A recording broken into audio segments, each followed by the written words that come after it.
Upewe nini tena sasa? Yaani kwenye media tunakuzungumza kama mgeni.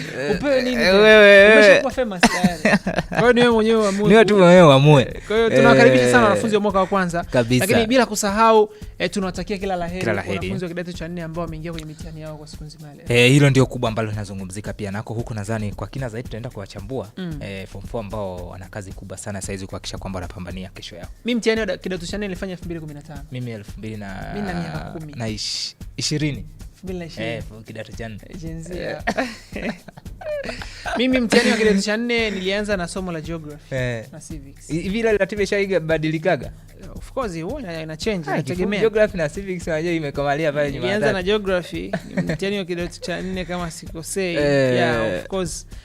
Ulikuwa ni mtihani fulani ambao una pressure yake, lakini tunamshukuru Mwenyezi Mungu tulifanya vizuri. Mambo yanakaa vizuri. Lakini kitu ambacho nakikumbuka kwenye mtihani wa kidato cha 4 kuna ile ndo mnaingia kwenye mtihani asubuhi. Wanaanza na civics pia na biology. Civics na biology. Kwa mara nyingi civics ndio ina. Kuna siri gani? Of course civics inaonekanaga ni somo fulani ambalo ni kama starter yani. Na wanafunzi huwa wanapendaga likae mwisho, ila sijui kwa nini nitaona waka mwanzo. Na wanafunzi wengi wao wanalipuuzia sana somo la civics. Wanalipuuzia sana. Mambo ya kama hivyo, lakini sikumbuki sana kipindi ambacho nafanya mtihani. Kile kipindi cha matokeo. Nakumbuka matokeo ya kidato cha 4 nilikuwa nayapokea, nilikuwa hospitali. Ndio.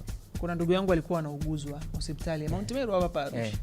Nikamwambia matokeo ya kidato cha 4 yametoka. Tayari iko release. Of course sikuweza kuyaangalia mwenyewe. Ilibidi nianze kuomba watu. Unajua kuna ile namna kuna wana ile unaanza kwanza hata umepangwa jukumu fulani linaanza kwanza kushuka uweredi wa kazi. Yeah, kabisa. Kwa sababu wewe kitu gani ambacho unakumbuka kwenye mtihani wa kidato cha 4? Kitu kidato cha 4 nadhani mimi yani tumefanya vizuri, lakini mwishoni ndio tukawa na heka nyingi.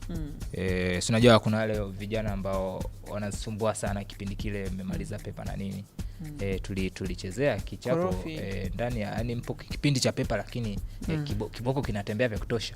Ukorofi ule ambao hauonyeshi picha nzuri kwa wasimamizi au hauonyeshi picha nzuri kwa wageni ambao wako pale. Si unajua ile sio kwenye chumba cha mtihani, lakini nje tu ile namna ambavyo mna behave. Si ndio kuna wale ambao wanachafua taswira nzima kwa namna moja ama nyingine. Kwa mimi ile wiki ya kidato ya mtihani